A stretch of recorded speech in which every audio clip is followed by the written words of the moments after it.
আসসালামাইকুম সুপ্রিয় শিক্ষার্থীরা, তোমরা কেমন আছো? আশা রাখি সবাই ভালো আছো। এতদিন তোমাদের জন্য ৪.১ থেকে আমি যে ভিডিওগুলো করেছিলাম তোমরা আশা রাখি সবাই পেয়েছো। এখন আজকে ৪.১-এর আরেকটি অঙ্ক করব, সেটা হচ্ছে ৭ নম্বর অঙ্কটি।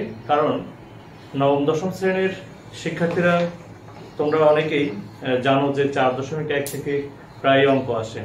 তো ৪.১ থেকে যদি আমাদের অঙ্কগুলো আমরা ভালোভাবে করতে পারি, তাহলে দেখা যাচ্ছে যে আমাদের হাতে 10টি নম্বর খুব সহজেই চলে আসলো। সুতরাং পরীক্ষায় যেন আমরা এই অঙ্কগুলো কোনোভাবেই হাতছাড়া না হয়, তার জন্য আমি আপ্রাণ চেষ্টা করছি যাতে তোমরা পরীক্ষাতে আসলে অঙ্কগুলো অবশ্যই অ্যান্সার করতে পারো। তো আমি সেই সূত্র ধরেই তোমাদেরকে আজকে 7 নম্বর অঙ্কটি করাবো। তো 7 নম্বর অঙ্কটি আমি তুলে নিচ্ছি এখন। বিসমিল্লাহির রহমানির রহিম।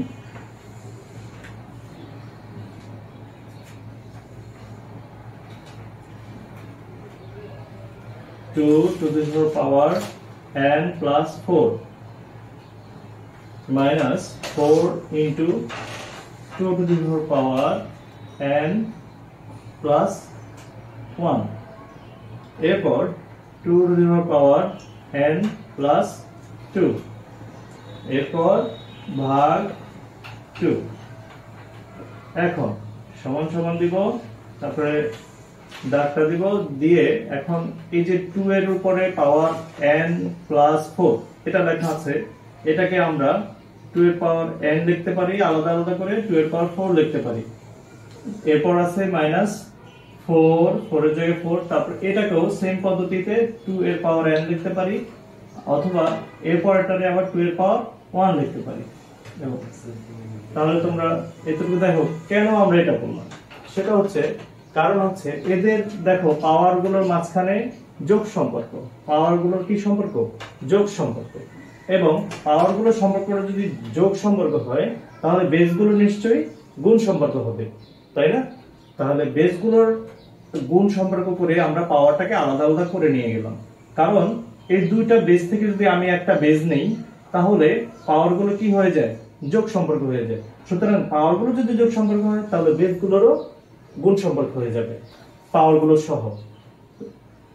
এখন এটাকে ঠিক যেভাবে করেছি, এটাকে ঠিক যেভাবে করেছি, ঠিক এটাকেও একই ভাবে আমরা 2 টু দি পাওয়ার n লিখবো, তারপরে হচ্ছে 2 টু দি পাওয়ার 2 লিখবো, বা স্কয়ার বলতে পারো, ভাগ 2 সমান সমান। এখন আমরা লিখবো, এখানে দেখো এখানেও 2 টু দি পাওয়ার n আছে, এখানেও 2 টু দি পাওয়ার n আছে। সুতরাং আমরা এটা কমন নিতে পারি। 2 to the power n common নিলাম, কমন নিয়ে আমাদের এখানে থাকলো হচ্ছে 2 to the power 4 minus 4 into 2, তারপর হচ্ছে 2 এর পাওয়ার n এর জায়গায় 2 এর পাওয়ার n লিখলাম, 2 এর স্কয়ার করলে কত হয়? 4 হয়, ভাগ 2। এখন এই 2 এর পাওয়ার n টা আর এই 2 এর পাওয়ার n টা আমরা কেটে দিলাম, কারণ এদের মধ্যে ভাগ সম্পর্ক। এদের মাঝে কি সম্পর্ক? নিশ্চয়ই তোমরা বুঝতে পারছো, ভাগ সম্পর্ক। কারণ উপরে নিচে মাঝখানে দাগ থাকলে, আমি এর আগের ভিডিওগুলোতেও বলেছি যে মাঝখানে যদি ভাগের সম্পর্ক থাকে, উপরে নিচে যদি একই রকম সংখ্যা থাকে, তাহলে তাদের মধ্যে কি সম্পর্ক বজায় থাকে? ভাগ সম্পর্ক বজায় থাকে। সুতরাং আমরা এই জন্য এটাকে কেটে দিলাম। তো এখন 2 এর পাওয়ার 4 করলে কত হয়? নিশ্চয়ই তোমরা ক্যালকুলেটর করে বের করতে পারো, অথবা আমার মতো 4টা 2 লিখতে পারো। 4টা 2 লিখলে গুণ করলে কত হয়? 16 হয়। ওকে, অবশ্যই তোমরা বুঝতে পারছো। তো 2 to the power 4 equal to কত হচ্ছে? 16 মাইনাস 4 দুগুণে কত? 8। আর 4 কে 2 দিয়ে ভাগ করলে কত হয়? 4 কে 2 দিয়ে ভাগ করলে অবশ্যই 2 হয়। তো এখন 16 থেকে 8 বাদ দিলে কত থাকতেছে? 8 থাকতেছে, এবং নিচে থাকতেছে কত? 2। তো 2 দিয়ে 8 কে ভাগ করলে কত হয়? 4 হয়। সুতরাং আমরা অ্যানসারটি পেয়ে গেলাম খুব সহজেই। এটা হচ্ছে আমাদের অ্যানসার। তো আশা রাখি শিক্ষার্থী বন্ধুরা তোমরা সবাই বুঝতে পেরেছো। তোমরা হয়তো মনে মনে ভাববে যে এত বইয়ের এত অঙ্ক থাকতে কেন স্যার 4.1 নিয়ে পড়ে আছে। আমিও নিজেকেও খুব এটা নিয়ে ভাবতেছি যে 4.1 এতদিন যদি হয়ে যায়, তাহলে আমি 4.1 করেই তো আমার সময় শেষ হয়ে যাবে, তাহলে বাকি অঙ্কগুলো কবে করব? এটার মূল কারণ হচ্ছে আমার লক্ষ্য হচ্ছে তোমাদের একটা অনুশীলন যেহেতু শুরু করেছি সেহেতু একটা অনুশীলন সম্পূর্ণ কমপ্লিট করে তারপর আমি অন্য অধ্যায়ে চলে যাব।